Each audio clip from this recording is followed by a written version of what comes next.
book of the words of righteousness, and of the reprimand of the eternal watchers in accordance with the command of the Holy Great One. And that vision I saw in my sleep, what I will now say with a tongue of flesh and with the breath of my mouth, which the Great One has given to men to converse with and understand with the heart, as he has created and given the man the power of understanding the word of wisdom.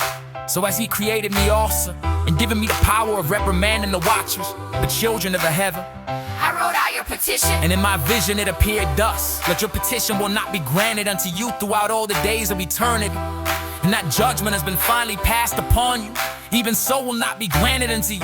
And from here on you shall not ascend into the heaven unto all eternity, and in bonds of the earth, and decree is gone forth to bind it for all the days of the world. and previously You shall have seen the destruction of your beloved sons, and you shall have no pleasure in them, but they shall fall before you by the sword. And your petition on their behalf shall not be granted, nor yet on your own, even though you weep and pray and speak all the words contained in the writing which I have written. And the vision was shown to me thus. See, in the vision, clouds invited me, and the mist summoned me, and the course of the stars and the lightning sped and hastened me. And the winds in the vision caused me to fly and lifted me upward and carried me into the heaven. And out my end till I drew near to a wall which is built of crystals and surrounded by tongues of fire. And it began to terrorize me. And I went into the tongues of fire and drew near to a large house which was built of crystals. And the walls of the house were like a mosaic floor of crystal, and its groundwork was of crystal.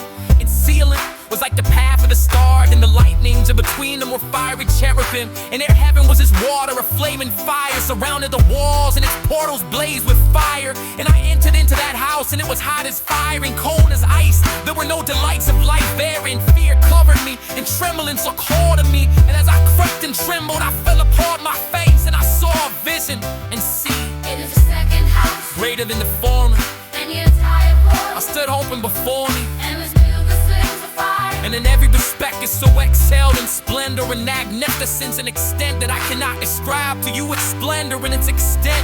And its floor was a fire, and above it the lightnings and the paths of the stars, and its ceiling also was flaming fire.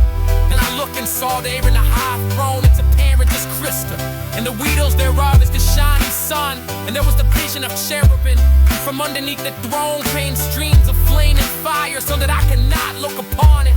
And the great esteem sat upon it, and his garment shone more brightly than the sun, and more whiter than any snow. None of the messengers can enter or look upon his face, because of a magnificence in his scheme. No flesh could look upon it. And flaming fire was round about him, and a great fire stood before him, and none around could draw near him. 10,000 times 10,000 before him, and he needed no counselor. And the lost coaching who were near to him did not leave by night nor depart from him. And until then, I had been prostrate on my face, trembling. And HY called me with his own mouth and said to me, "Come here, Enoch, and hear my word." And one of the coaching came to me and wrote me, and he made me rise up and approach the door. And I bowed my face downwards.